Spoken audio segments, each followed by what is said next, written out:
Carter Krishna here for Beyond the 90. Something that keeps coming up in the conversations I'm having around the developments in USL, in talking to executives around the league and staff and people who are involved in the sport. And when I say around the league, I don't mean just in the USL Championship. I mean in all divisions of USL, other people involved in soccer in this country, is the subject of MLS Season Pass and its impact on taking MLS from being on a pedestal, and USL feeling decidedly minor league, and NWSL, who I think has actually been the chief beneficiary of this, feeling like, well, it's just a women's league on the side, and catapulting them both into a more prominent position because MLS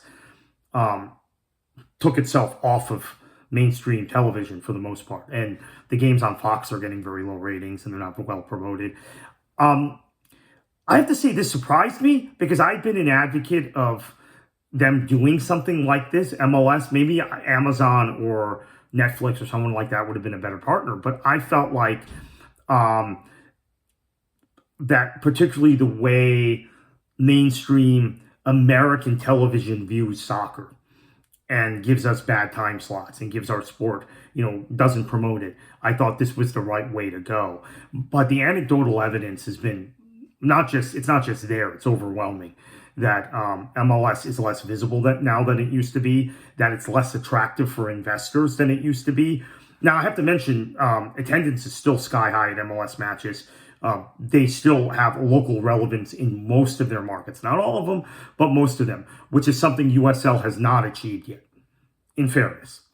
And NWSL is just beginning to achieve.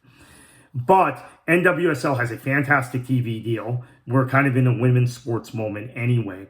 And then in terms of USL, the combination of the law of diminishing returns, what I talked about in a previous video, of the $500 million for entry fee into MLS, and the lack of exposure. So this affects sponsors, this affects investors, that you can't see MLS visibly on television, and the highlights are not aired that widely on television anymore.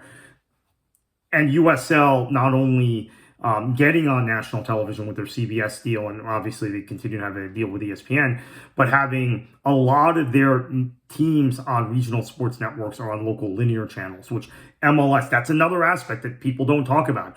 MLS taking local teams off of local television and putting all the inventory on Apple. It's great if you're a cord cutter. Like, I thought it would be great, actually. I mean, I'm going to be perfectly honest with you. I didn't anticipate the problems, but the anecdotal evidence is overwhelming. Also, with people who are soccer fans, who are even MLS fans, who say, I'm not going to pay for MLS Season Pass. I already subscribed to Paramount Plus. I already subscribed to ESPN Plus for other reasons. So I'm going to watch USL and I'm going to watch NWSL.